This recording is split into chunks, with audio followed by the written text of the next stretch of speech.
She married her cousin at 14 because duty demanded it. Both were Habsburg, both born from bloodlines that looped instead of branching. Their union was a treaty, not a love.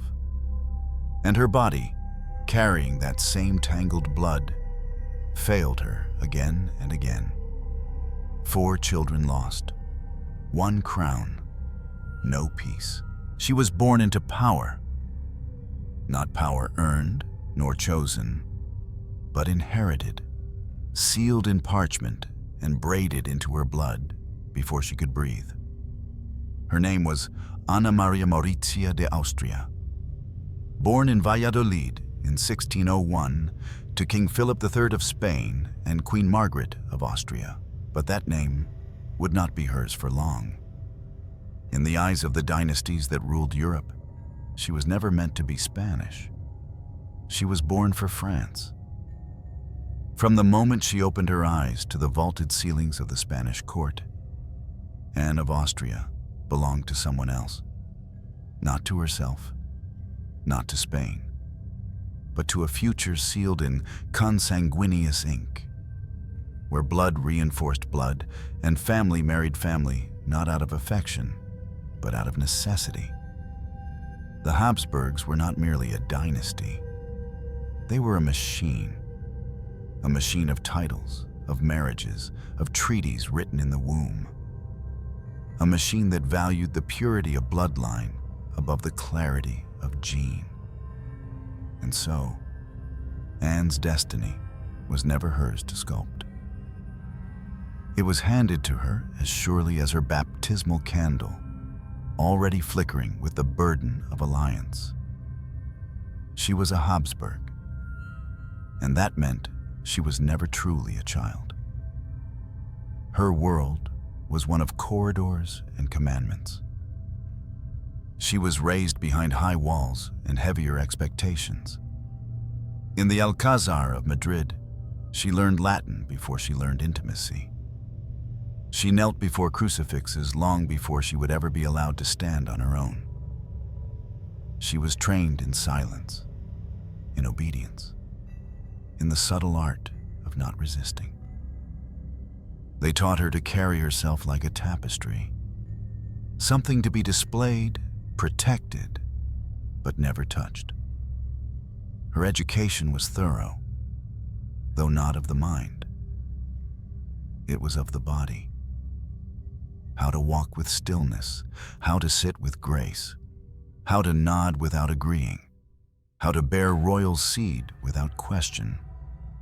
These were the lessons that mattered. These were the duties expected of a girl born from and for a dynasty. And in her case, they were expected even more than usual, for she was to be the bridge between 2 ancient powers, Spain and France, Catholic and Catholic, but cold as ever beneath the weight of politics. Her engagement was announced before she turned 10, to Louis, the Dauphin of France, the boy who would become Louis XIII, a cousin, a fellow Habsburg, a familiar name from a different court. They were born in the same year, just months apart, but in different kingdoms, under different suns. And when the union was arranged, no one asked whether 2 children should marry. The question was not age, nor affection, nor readiness. The question was blood, and theirs matched enough to satisfy both thrones. The treaty was signed, the dowry negotiated, the names of saints invoked to bless what was ultimately a political operation, cloaked in the veil of divine will. Anne's name was changed, her letters rewritten in French, her portraits touched with the fleur-de-lis. She was no longer Spanish, at least not in public. Her name became Anne d'Autriche, Queen of France to be, though she had never stepped foot across the Pyrenees. At 14, her world collapsed into trunks and goodbyes. The journey from Spain to France was both literal and symbolic. As her litter crossed the border, She was ordered to change her garments, her attendants, her language. Even her dog was taken from her, because it came from Spanish soil. Nothing of Spain was to enter France. That moment, stripped of her past, dressed for a future she could not yet understand, was the first in a series of silent erasures. When she arrived in France, she was met not with warmth, but with judgment. The French court saw her as a threat in velvet. Spanish, Habsburg, too pious, too proud. Her accent was ridiculed, her customs mocked, her devotions viewed with suspicion. And the boy she married, Louis XIII, was no savior. He was as awkward as she was alone, pale, withdrawn, haunted by childhood illnesses and overbearing ministers. He spoke little, trusted less. And when he looked at Anne, he did not see a partner. He saw an obligation. They were placed in the same palace, but not the same marriage.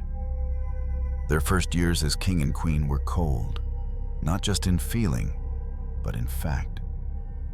They did not speak often. They did not share a bed consistently.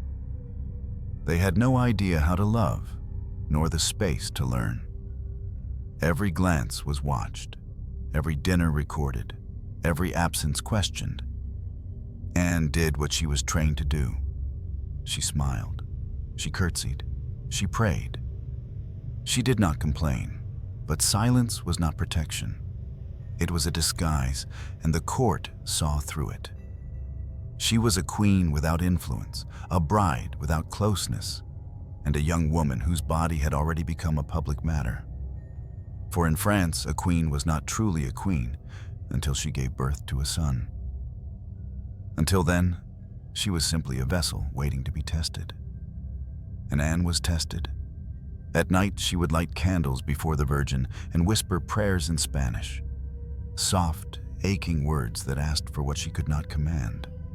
A child, a connection, a purpose. But the walls of the Louvre were not listening.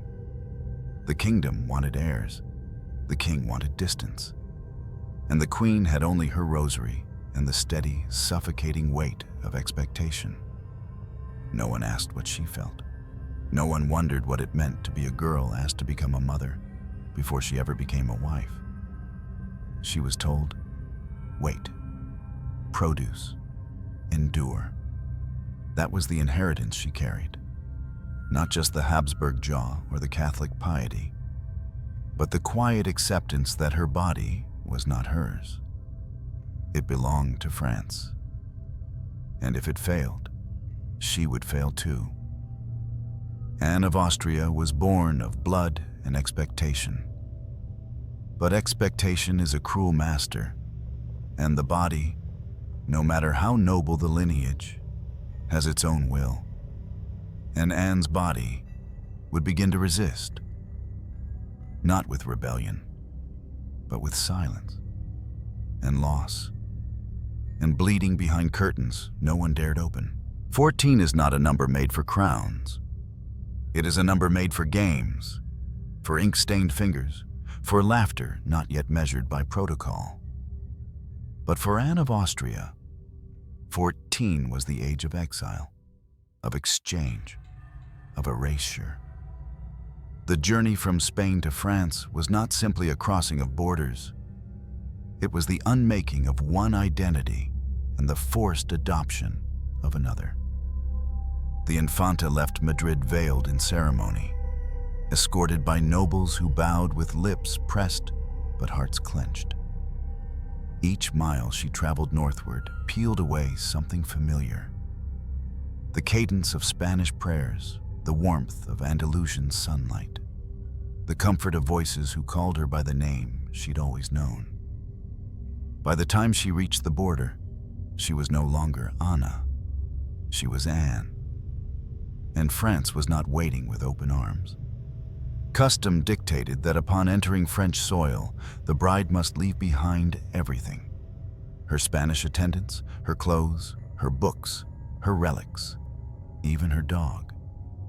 It was a ritual of cleansing disguised as welcome, a ceremonial stripping that announced, "You belong to us now. You are no longer what you were." She crossed the Bidassoa River in silence, her barge adorned with tapestries that meant nothing to the water below. And when she stepped onto French ground, they clothed her in a new gown, a new tongue, and a new loneliness. Louis XIII, her cousin husband, did not greet her personally. Theirs was a marriage arranged not by hearts, but by ministers. A treaty dressed in white. He was as young as she was, 14, thin, aloof, shrouded in distance that was not merely physical, but instinctive. Shy to the point of suspicion, awkward in conversation, a boy taught to rule but not to connect. And so their wedding, though golden in decoration and solemn in rite, was a pageant without fire. 2 children stood before the altar, reciting vows written by governments, watched by cardinals, courtiers, and ghosts of monarchs past. No blush, no tremble, only ritual. That night, their wedding bed was prepared, but untouched. Whispers already began.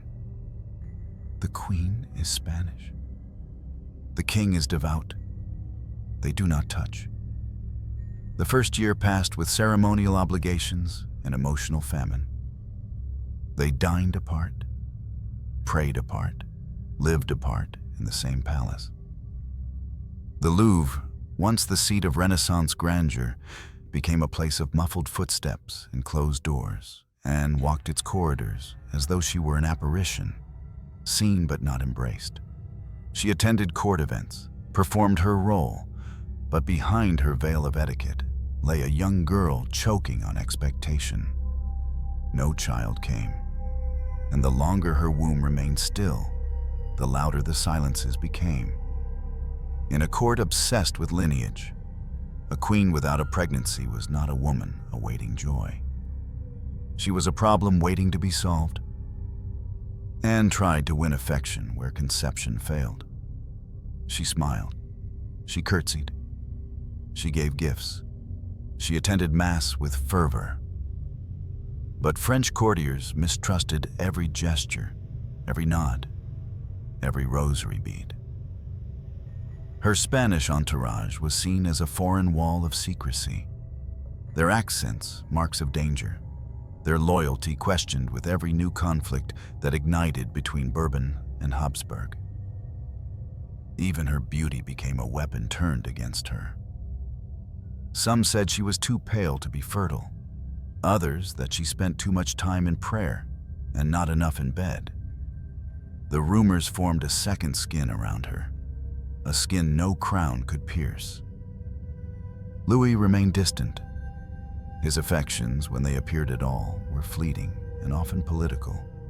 He preferred his ministers, his hunts, his solitude. He had known loss early, his father assassinated when he was 9, his mother exiled from court. So perhaps he learned to give nothing of himself to anyone. Anne became another statue in his gallery, dignified, beautiful, cold. When, on rare occasions, they did share a room, the air between them hung thick with formality. Not even the shadows dared move. They were not lovers. They were not companions. They were simply the living remnants of an international agreement. And still, no child came. Anne's letters to her brother Philip in Spain, heavily censored, painstakingly read by French officials, hinted at her isolation. "Pray for me," she wrote, "for I am not seen." But her pain, though profound, was invisible by design. Queens did not weep. They composed. They withstood. Meanwhile, the court began to speculate more openly. Some blamed the Queen's foreign blood. Others whispered of curses, of sins passed down through generations. A few dared suggest the king himself might be incapable. But such thoughts rarely left lips without consequences. Anne, caught in a net of suspicion she could not untangle, did what many royal women had done before her. She turned to God. Her private chapel became a refuge. There, beneath cold stone arches and flickering candles, she pleaded in languages not spoken aloud in court. Latin, Castilian, silence. She placed her hope in relics, in novenas, in the intercession of saints whose statues had never bled. She knelt before the Virgin Mary, not as queen to mother of God, but as woman to woman, one who understood the agony of expectation, the tyranny of fertility, the weight of being chosen not for self, but for what one could bear.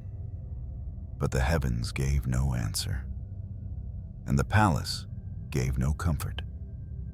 At balls, she was admired but untouched. At dinners, honored but unheard. Her position was secure, but her place was hollow. She was the Queen of France in title, but not in trust, not in family, and not in purpose. Years passed. Still no child, still no closeness, still the same cold distance from Louis, and the same lukewarm courtesies from the court. She aged in years, but remained young in sorrow. And through it all, she carried the weight of two crowns, Spain's legacy and France's expectation, balanced on a body that had not yet learned how to rebel, only how to endure.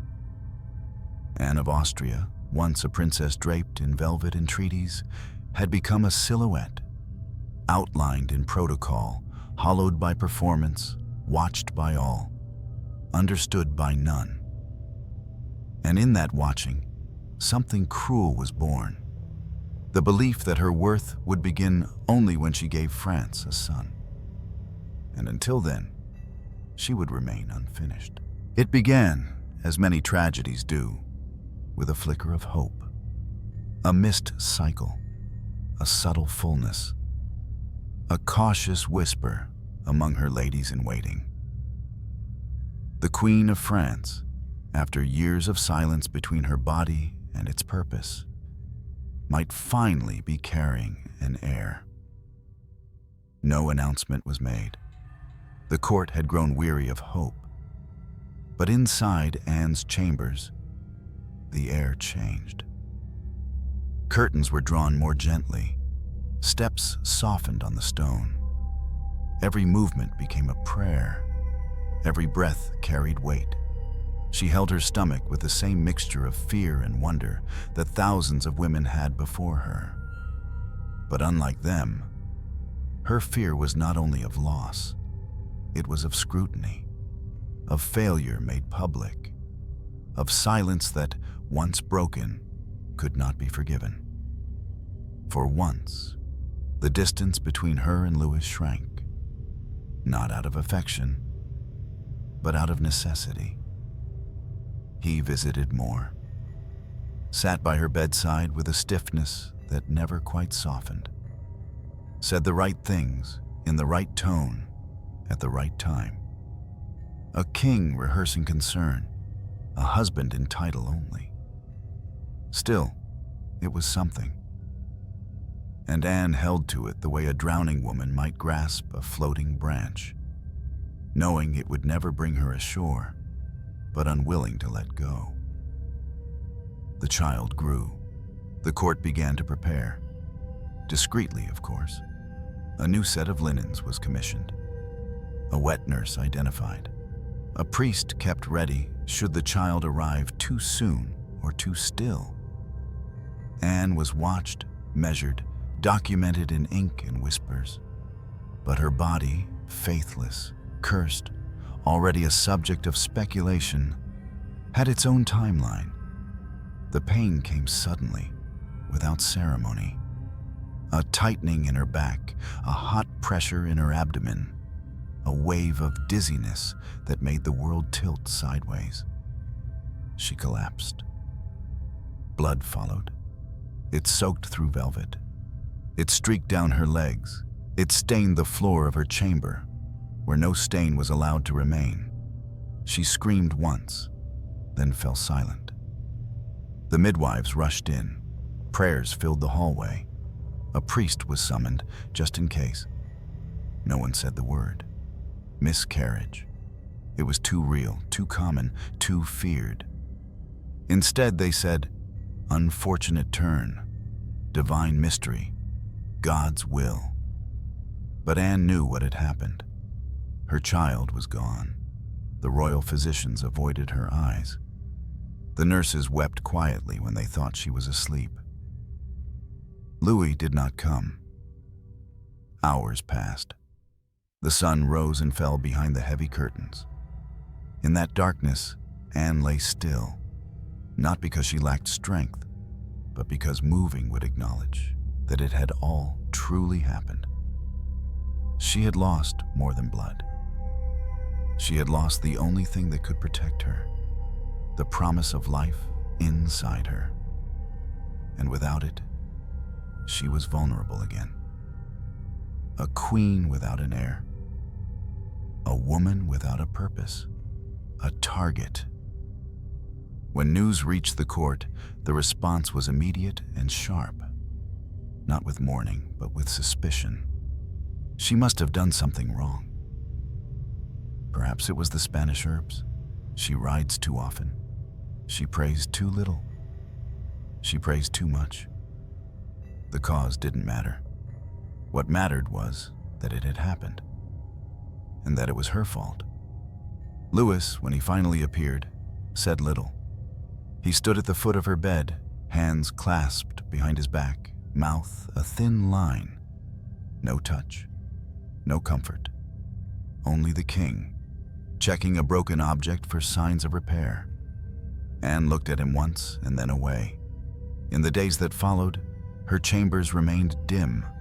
Her body recovered faster than her mind, and her mind faster than her spirit. She resumed appearances at court because it was expected, not because she was ready. Her ladies dressed her in brighter colors. The court painter was called to update her portrait. She posed as she had always done, shoulders back, head high, gaze unfocused. But beneath the silks and jewels, she carried the absence. There had been a child. For weeks, perhaps months, a pulse other than her own had lived inside her. It had stirred once, maybe twice. It had been given no name, no funeral, no marker. Only a blood stain scrubbed from the floor before dawn. The whispers never stopped. If anything, they grew sharper. They slipped between conversations about war and diplomacy, clinging to tapestries and echoing off stone. She was cursed. She was barren. She was Spanish. She was weak. And Anne, trained in silence, trained to endure, trained to carry a crown with a smile that hurt the jaw, said nothing.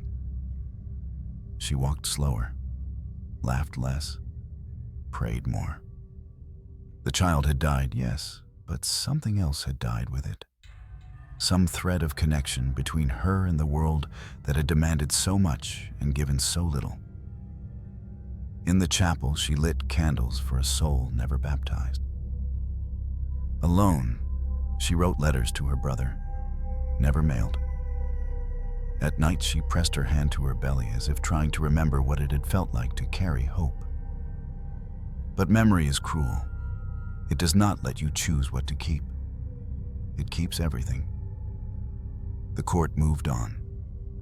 The ministers continued their debates. Louis returned to his duties. France waited again.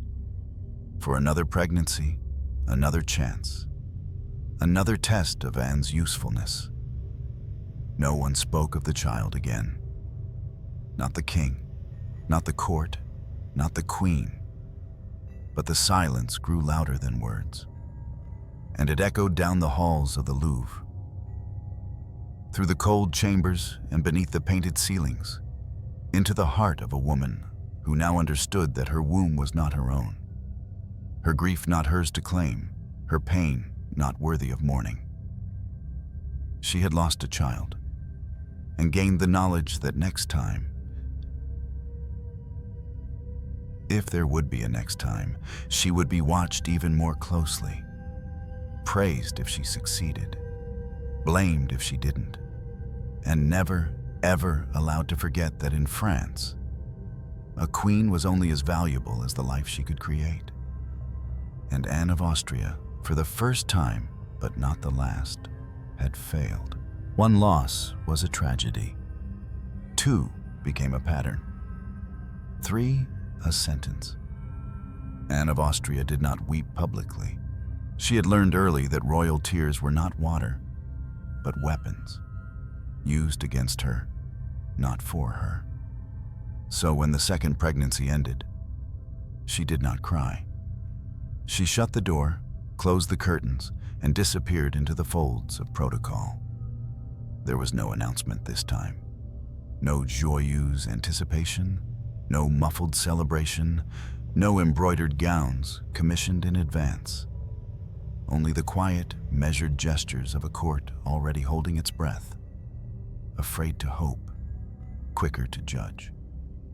Anne had conceived again, and once more her body had opened like a flower too early in the frost. The signs had been subtle. A tightening in her chest, a flicker of nausea, a deep internal stillness that told her something had begun. But no sooner had she allowed herself the thought, the imagining of a future, than the pain returned. It was sharper than before, more sudden, as if her womb had recognized the pattern and rejected the attempt outright. The bleeding came quickly. The priest arrived before the midwife. The linen was red before anyone could ask for white. This time, there were no footsteps in the hallway. No rush of hushed voices, no cluster of worried servants waiting outside her door. Only silence. The queen had miscarried again, and the court, practiced now, adjusted its posture accordingly. There were no apologies, no letters of concern, no offerings of prayer from ministers or nobles. Instead, there were glances, quick, cutting, sidelong glances, between those who believed her body was defective and those who thought her soul might be to blame. Perhaps she was not devout enough. Perhaps she was too devout. Perhaps her blood was too Spanish. Perhaps the blood itself was tired, twisted by too many centuries of looping unions. Louis XIII said little. He attended Mass the next morning, nodded once at the bishop's blessing, and rode out for hunting before noon. It was, after all, a queen's duty to conceive, not a king's to grieve. Anne resumed court appearances days later, though her skin was pale and her steps slower. The colors of her gown were chosen to distract from her fragility, the embroidery of feeble armor over a crumbling fortress. She smiled when she was required. She danced when she was asked, but her eyes no longer reached the corners of the room. She had begun to shrink, not in stature, but in presence. Like a painting moved gradually into shadow, still visible, but no longer the focus. She lit candles again, spoke fewer words. Her appetite waned, her laughter thinned. Her ladies whispered of her waking at night, murmuring in half-formed prayers, clutching her rosary until the beads left imprints on her fingers. She touched her belly sometimes, absent-mindedly, as if mourning something that had never been held. Then, astonishingly, she conceived again. A third pregnancy, another chance. This time, Even she could not summon belief. She did not prepare. She did not hope. She did not speak of it. Her ladies noticed only when she fainted during a procession. When the physician examined her, he said nothing, but placed a discreet hand on his heart and nodded. A child. Again. For a moment there was flicker. She ate more, slept longer, looked into mirrors without flinching. Her cheeks regained their color, her eyes their focus. The court, though cautious, prepared itself once again for the possibility of an heir. And then, without warning, it ended. In the middle of the night, beneath a painted ceiling that bore witness to nothing, Anne bled for the third time. This one hurt more, not physically. The pain was familiar now, dull and cruel like an old wound reawakened. But something else broke that night. Something deeper than bone, softer than flesh. A quiet strand of belief that had persisted despite the odds. The belief that she was capable, that her body was not her enemy, that God had not turned his face away. When that third child left her, so did the last piece of that belief. The midwives worked without speaking. The confessor sat at the door, his eyes lowered. A basin was brought and emptied. The blood was cleaned. The sheets replaced. The room reset, as if nothing had happened. But Anne had felt it. That child had moved, had lived, even for a heartbeat. It had been hers, and now it was gone. There was no funeral, no name, no blessing, no bell, just silence again. The queen withdrew, not officially. She continued to fulfill her duties. She still dined with the court, still rode beside the king on ceremonial occasions, still nodded at ambassadors and smiled at foreign guests. But something within her had receded. A tide gone out, never to return. She no longer walked the gardens. She no longer sang. She no longer visited the nursery that had once been prepared in vain. The court took note, but not with compassion. They said she had become sullen, that she sulked, that she was no longer pleasing. They did not say she had buried 3 children without a single grave. The king remained aloof. He never mentioned the pregnancies nor the losses.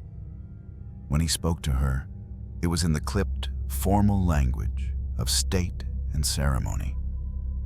She was a queen, but not a wife, not a mother, not a woman allowed to break. In the Louvre, where rooms echoed with history and ambition, Anne became something between memory and ornament.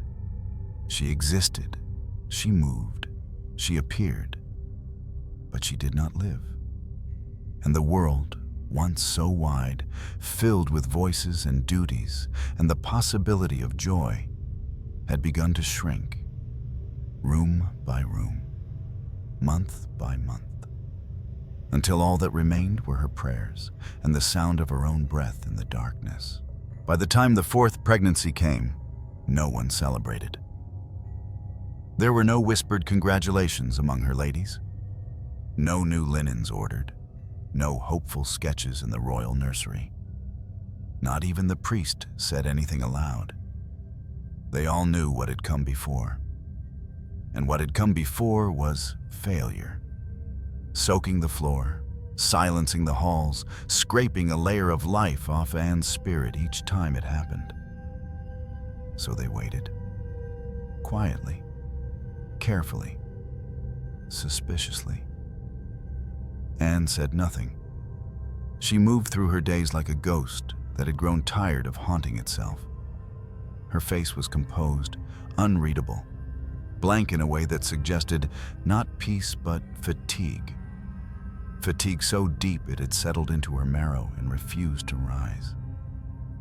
She had grown tired of the wait, tired of expectation, tired of watching her body become a public tragedy retold in private whispers. This time, she didn't even tell Louis.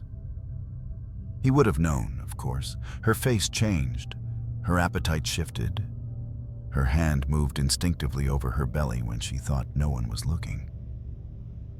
But he never asked, and she never said. Silence had become their common tongue, and they spoke it fluently. She was watched, of course. The palace never slept. Ministers, mistresses, maids, they all took note.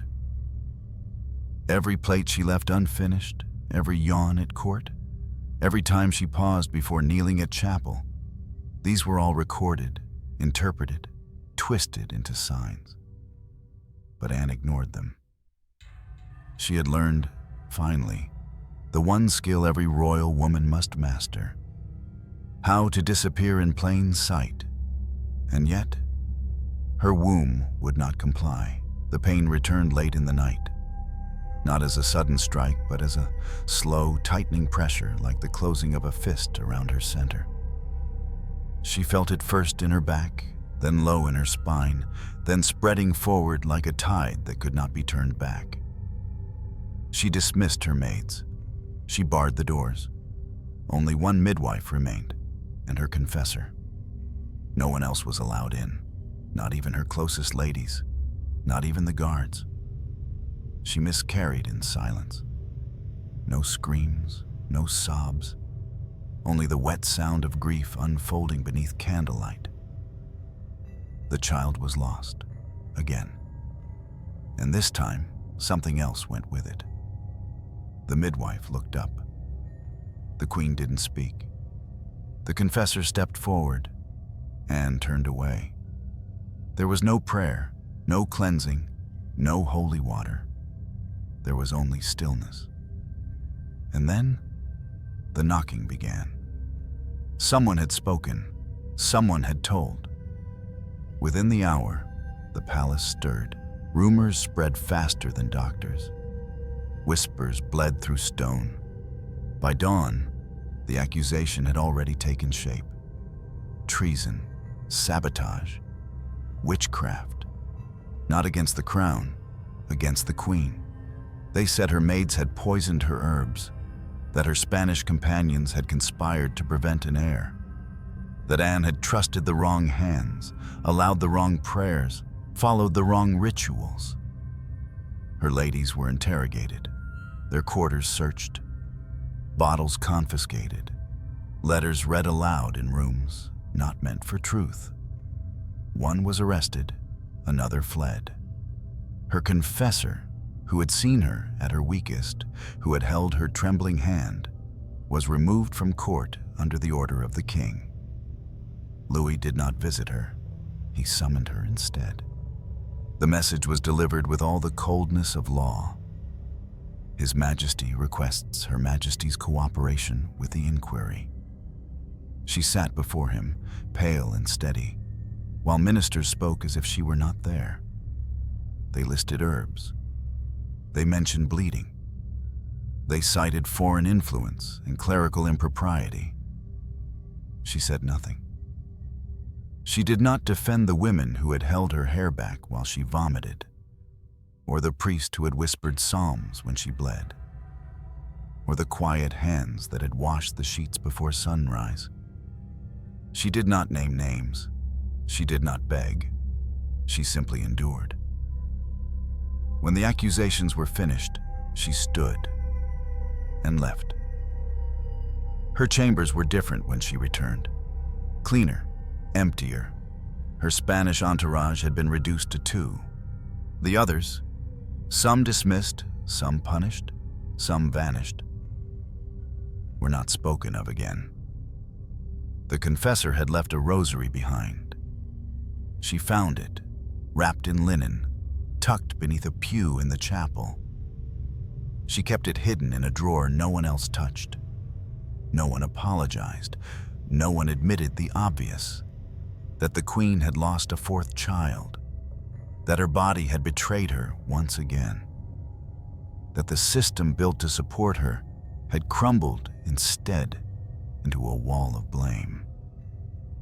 Her world, already shrunken by grief, had narrowed into a corridor with no doors, only watchers. And so Anne retreated inward. She spoke only when required, appeared only when summoned. She prayed more often, but with less feeling. She stared out windows as though waiting for something long overdue.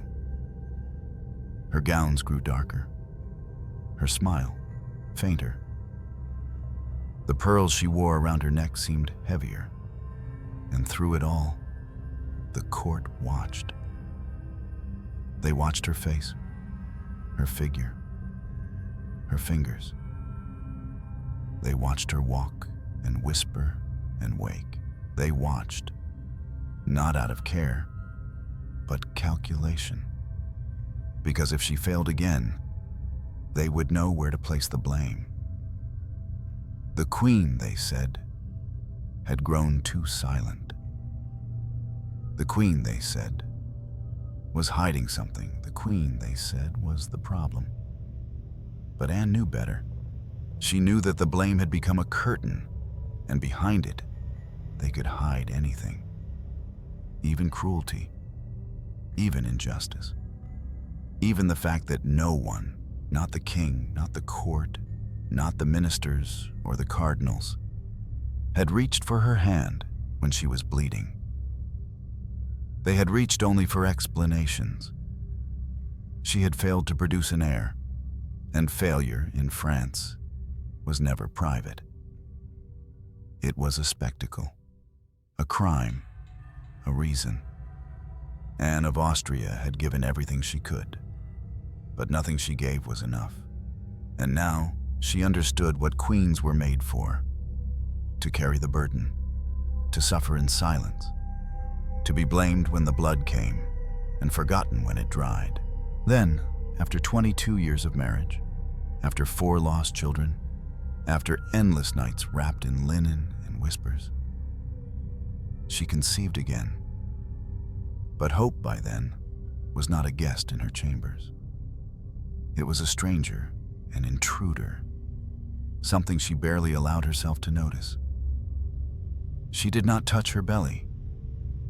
She did not pray for safety.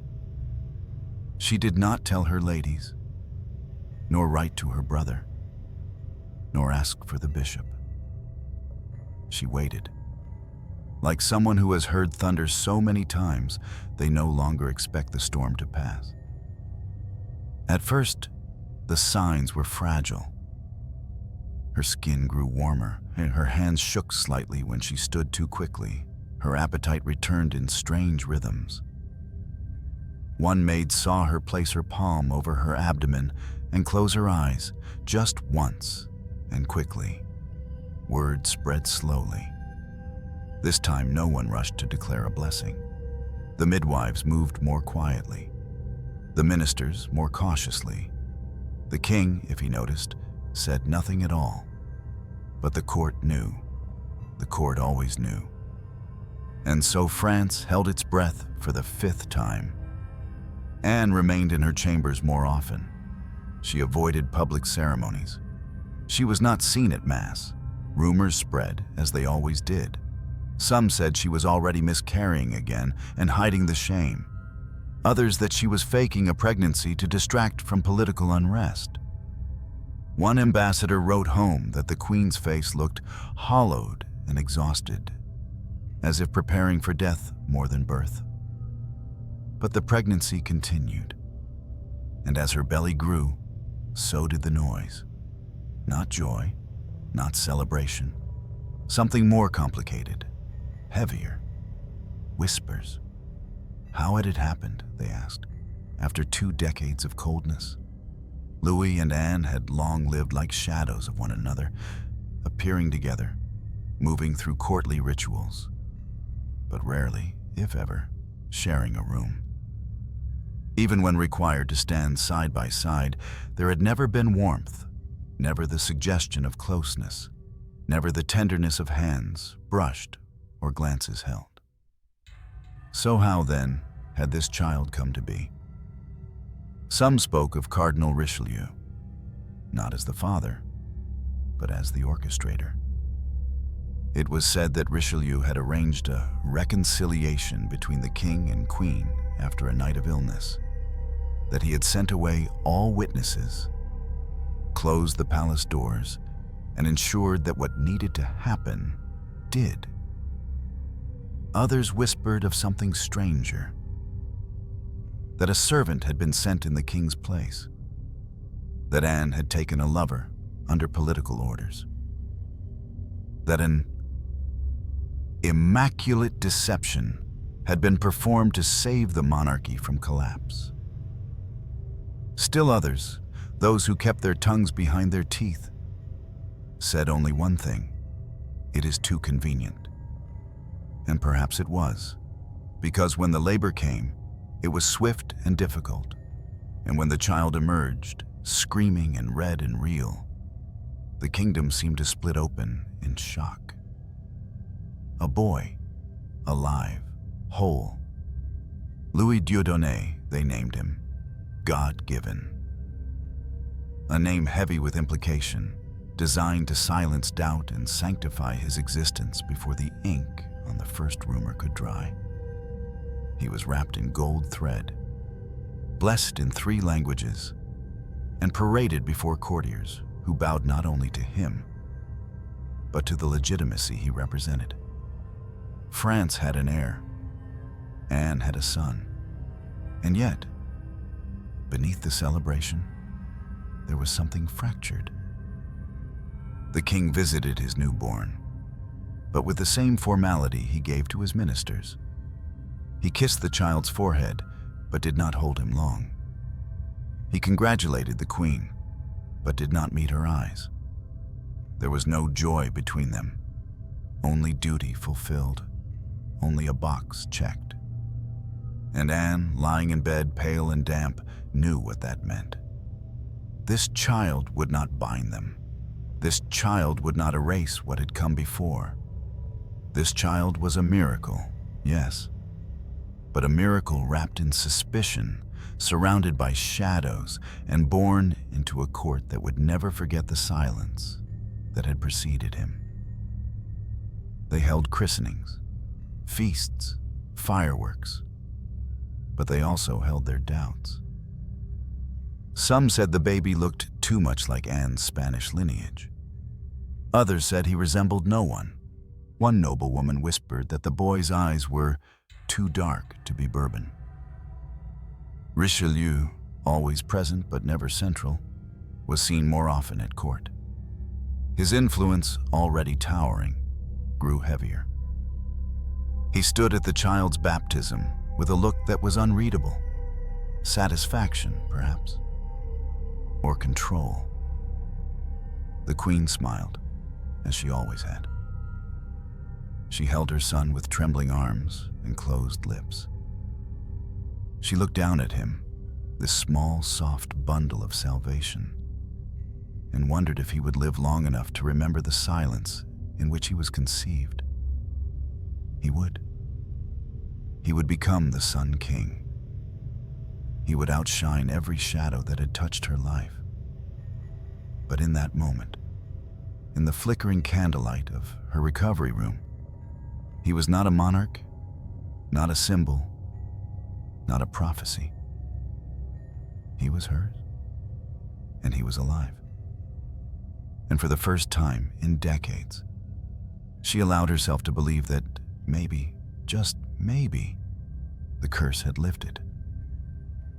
But belief is dangerous, and France is cruel, because even as her son lived, Anne remained under watch. Her ladies were questioned, her letters were read, her movements recorded.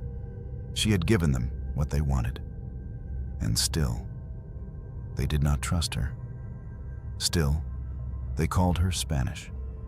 Still, they waited for her to fail again. She had given France a king, But the crown still did not give her peace. Only more silence. Only more eyes. Only more shadows in the room. The child slept. The court applauded.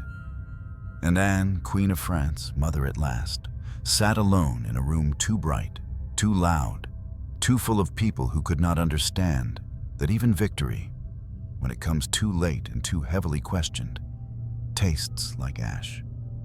Louis Dieudonné had arrived, but joy had not. Louis XIII died in 1643. He died the way he had lived, quietly, coldly, at a distance from those who might have loved him, had he ever allowed it. His body, eaten from within by disease and dissatisfaction, gave out at the age of 41. His soul passed with little ceremony in the eyes of his wife, for by then, there was almost nothing left between them to mourn. Anne did not cry, not publicly, not in front of the court, nor the cardinal, nor the child who would now become king. She wore the black veil, stood by the catafalque, accepted condolences with hands that did not shake.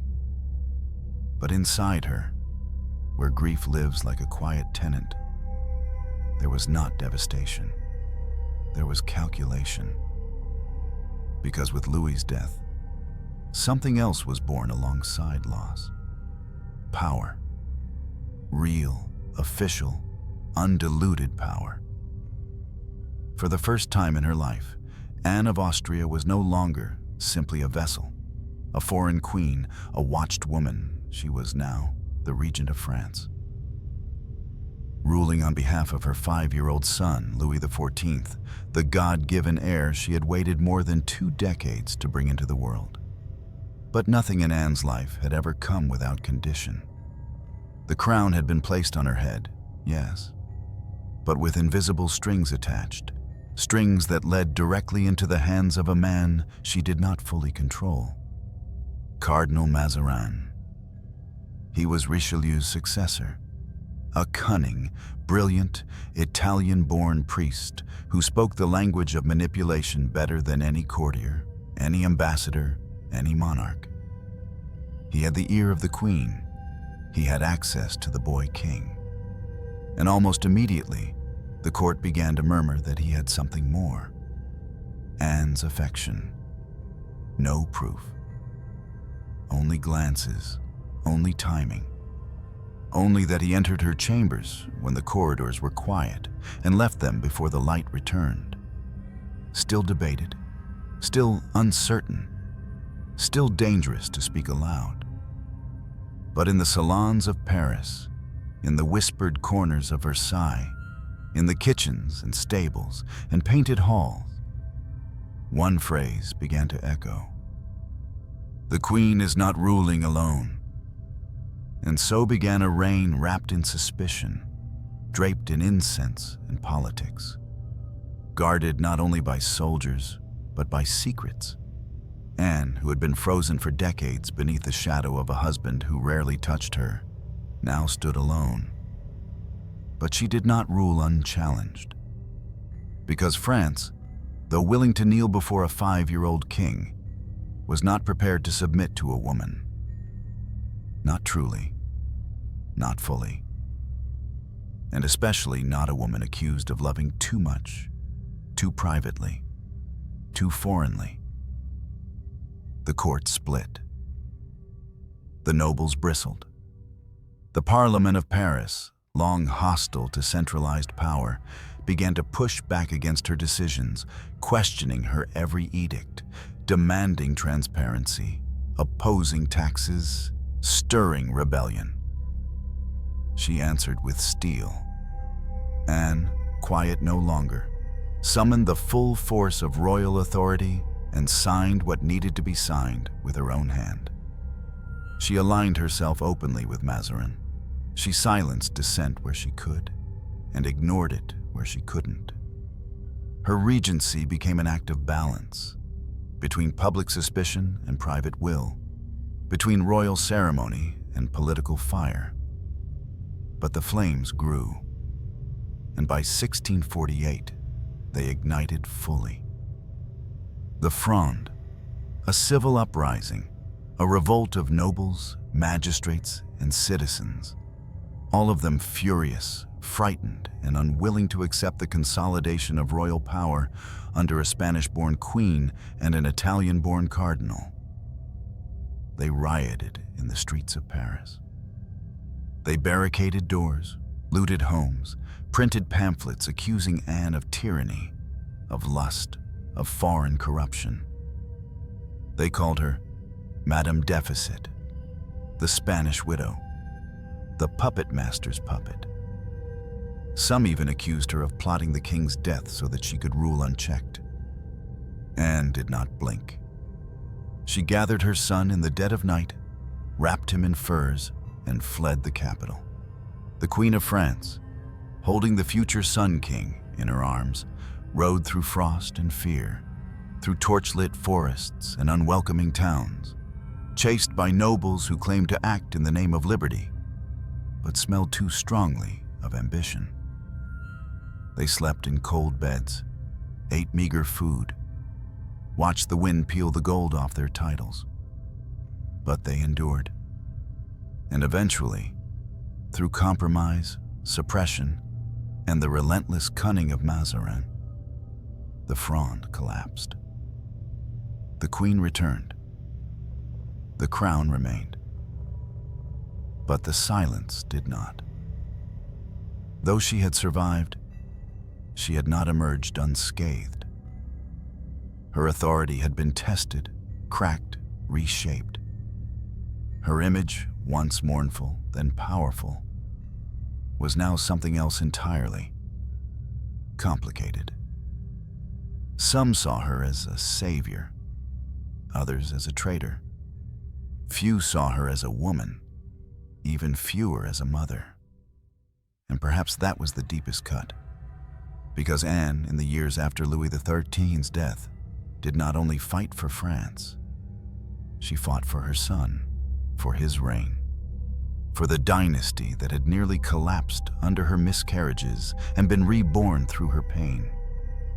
She oversaw his education, guarded his image, maintained the aura of divine appointment that surrounded him like light. But the older he grew, the more she was pushed aside, not with cruelty, but with inevitability. He was no longer a child. He was becoming the sun, and sons cast shadows, even on their mothers. Anne's regency officially ended in 1651, when Louis turned 13 and declared himself of age. But the real ending had come earlier, in the way he began to listen less, speak more, turn to Mazarin with questions she used to answer. He still called her ma mère. He still kissed her hand at court. But in his eyes, she saw the shift. She had protected him, and now he no longer needed protecting. So she retreated, gracefully, quietly, back into her apartments, into her routines, into her private chapel where the candles flickered lower each year. She did not fight the withdrawal. She had spent her youth being used, her middle years being doubted, her regency being watched. And now, in the calm before age would claim her body, she embraced something new. Solitude. Not weakness, not surrender, just the absence of eyes, the absence of blame. She had been queen, regent, widow, mother. But never, in all that time, had she been free. And she would not be now. But at least, she would be still. And stillness, after so much noise, felt almost like peace. By the time her sun began to shine, Anne of Austria had already begun to fade. He was no longer the child she had cradled in trembling arms, the miracle whispered into existence after 2 decades of silence and shame. He had grown tall, certain, radiant. Louis XIV, the Sun King, whose very presence filled rooms, with gold and thunder. The boy whose first cry had silenced the whispers about her womb was now a man who no longer looked back when she called. And Anne, who had bled for him, knelt for him, fled for him, stood quietly in the corridors behind his throne, watching the boy she had borne step further into the world, further away from her. She did not resent him. She had been raised to expect this, trained to disappear once the heir had appeared, sculpted into a vessel whose value ended when the contents were delivered. But expectation did not soften the wound. It only disguised it. He did not reject her. He honored her in public. He kissed her cheek at ceremonies, allowed her name to be spoken with reverence, visited her on feast days. But these gestures were petals on stone, hollow, brief, formal. There were new voices now, ministers, mistresses, poets, women who glittered in youth and perfume, men who spoke with conviction and ambition. And Anne, once feared and obeyed, now found herself reduced to a portrait, a matriarch, a memory that still walked. She began to vanish. Not all at once, but in pieces. First, from the council rooms, then from the strategy tables, then from the art commissions, the city plans, the daily audiences. She remained within the palace, but her influence seeped away like ink in water, dissolving until only a faint stain remained. She spent more time in her private chapel. Prayer had always been her refuge. But in these later years, it became something deeper, not merely devotion, but survival. A rhythm of silence, a dialogue with God that did not require approval or audience. She prayed for France, as she always had. She prayed for Louis, as she always would.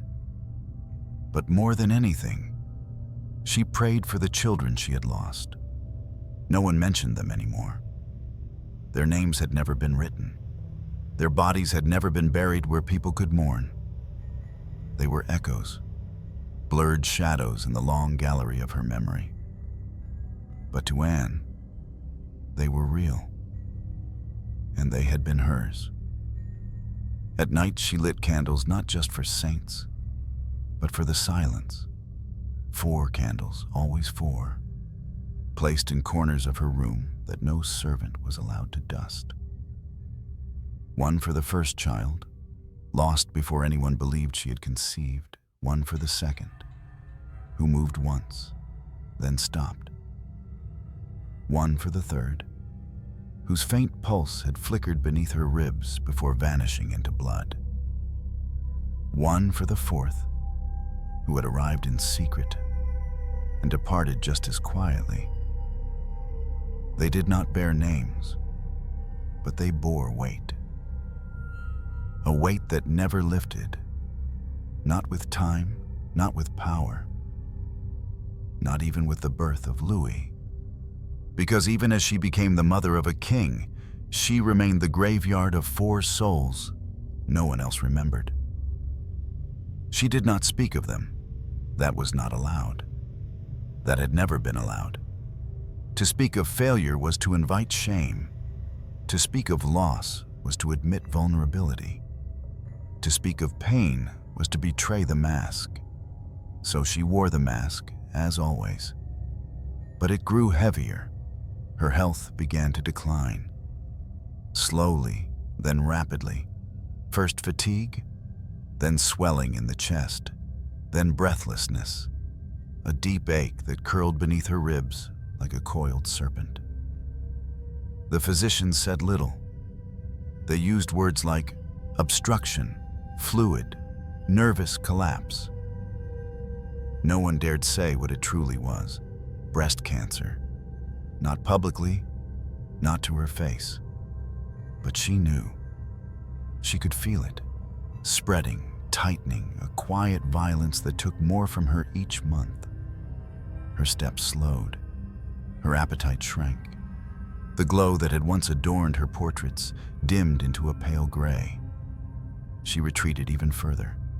From Versailles, from Paris, from court, She moved into the quieter wings of the palace. Rooms where her name still meant something.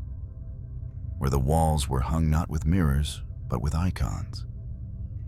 She took fewer visitors. She wrote fewer letters. She allowed herself to forget things, dates, appointments, ceremonies. She clung only to the memory of what had mattered, her children, her faith, her silence. And in that silence, she waited, not bitter, not broken, simply tired. She had ruled France. She had survived revolts. She had birthed the greatest monarch the country would ever know.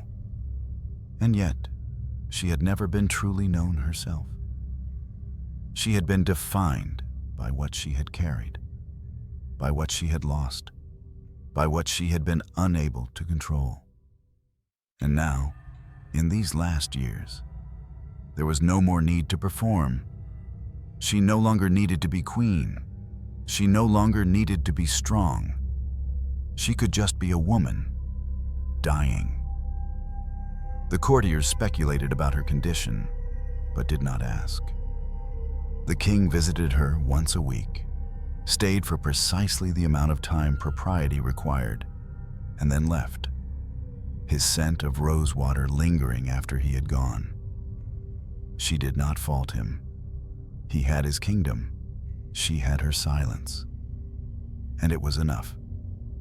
In her final spring, she wrote a single line in her private prayer book.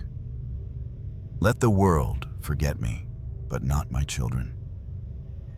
She closed the book, folded her hands, and waited. She died on January 20th, 1666. Not in a blaze of glory, not in a ceremony lit by candles and bells, but in a room gone dim from neglect, perfumed faintly by old incense and the slow rot of illness. Anne of Austria, once Queen of France, once regent of the realm, mother of the Sun King, passed into silence the same way she had endured most of her life. Quietly, without applause, and surrounded by people who no longer listened. Her death was not swift. It had taken years to arrive, moving through her slowly, like a tide that refused to recede. The physicians had long since stopped pretending they could reverse it.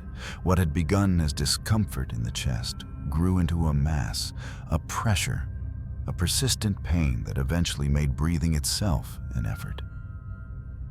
Cancer, though never named aloud, devoured her from within.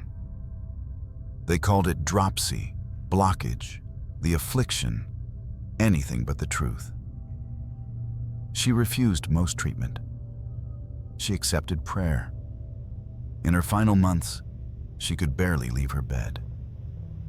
The walls of her chamber, once adorned with Flemish tapestries and polished mirrors, grew dim under layers of dusk and dust. The courtiers, who had once flocked to her as a source of favor, now avoided her chambers except when duty demanded. Her ladies spoke softly, walked slower. The pages tiptoed. The fire was kept low. Her body could not tolerate heat. Louis XIV visited only when protocol required. It is said he stood at the foot of her bed and spoke to her with the firmness of a sovereign, but the softness of a son. He was not cruel. He was not cold. But he was no longer a boy who needed his mother. And Anne, with what remained of her strength, seemed to understand that. She asked for no great farewells, no monuments, no public mourning beyond what tradition expected. She had seen enough of ceremony. She had lived in it, drowned in it. Let it wash over her like a tide of expectations, rituals, and empty gestures meant to decorate a life that had been anything but decorative. Her confessor came daily. She listened more than she spoke. Sometimes she would ask for scripture. Other times, only silence. The book of Job was her quiet favorite, especially the verses that spoke of affliction and dignity, of sorrow not as punishment, but as proof of endurance. She did not speak of her son, not often, not in anger, not in longing. She had done her part. She had protected him, positioned him, brought him into the world at the cost of so many others. She had lived long enough to see him crowned. She had lived long enough to see herself disappear in his light. She did not ask for him in her final hour. She asked for a rosary, the same one her confessor had left behind years earlier, wrapped in linen, hidden beneath the altar of her private chapel when he was dismissed during the scandal following her 4th miscarriage. She had kept it all this time, worn it only in solitude, fingered the beads when no one watched. That day, she asked for it to be placed in her hand. They did. She did not speak after that. Not to her ladies, not to the priest, not to the physicians or the guards who stood just outside the door. Her breath slowed. Her eyes, which had once scanned entire courts, no longer moved. She died just after midnight. No one cried out. No bells rang until morning. France woke to the news as it wakes to news of all women past their usefulness, with acknowledgement, not sorrow. The official court announcement was brief, respectful, impersonal. Her Majesty, Queen Anne, mother of our sovereign, has departed this life. A funeral would follow. Black would be worn. Prayers would be said. But her passing stirred no upheaval. It disrupted nothing. She had already been fading for years. In the salons of Paris, the talk turned quickly to other matters. Court appointments, theater gossip, the possibility of war with Holland. The death of Anne of Austria was history, not heartache. And yet, beneath the public forgetfulness, something remained. Not memory. Memory fades. But silence remains. And Anne had left behind so much silence. The letters she wrote near the end, never published, burned on her request. The journals kept by her closest lady-in-waiting, sealed, then forgotten. The drawings of the nursery, sketched in hope, discarded after the 3rd loss. The silence is louder than grief. It is wider than any monument. She was buried at Saint-Denis, among the kings and queens of France, in a tomb carved with titles, but not truths. Her name inscribed with dignity, her years etched in stone. But no mention of the 4 miscarriages, no marker for the children she never held, no space for the ache that had defined her. The sun continued to rise. Her son continued to rule. France moved forward, and Anne of Austria, who had once walked the halls of the Louvre draped in pearls too heavy for her spine, who had prayed over a body that betrayed her and served a crown that never thanked her, became a portrait, a figure in a history book, a name associated with power but rarely with pain. Her final curtain fell not with thunder, but with quiet.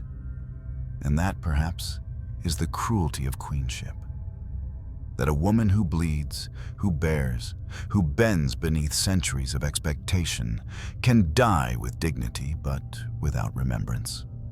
Not of her ache, not of her silences, not of the love she gave to children who never breathed.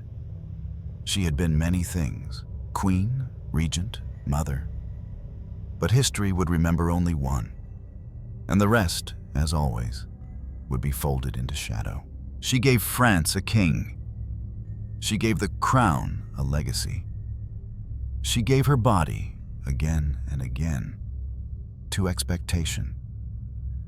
And yet, when her story is told, it is often reduced to a footnote between monarchs, a chapter of treaties and titles, her name pressed thin beneath the radiance of her son.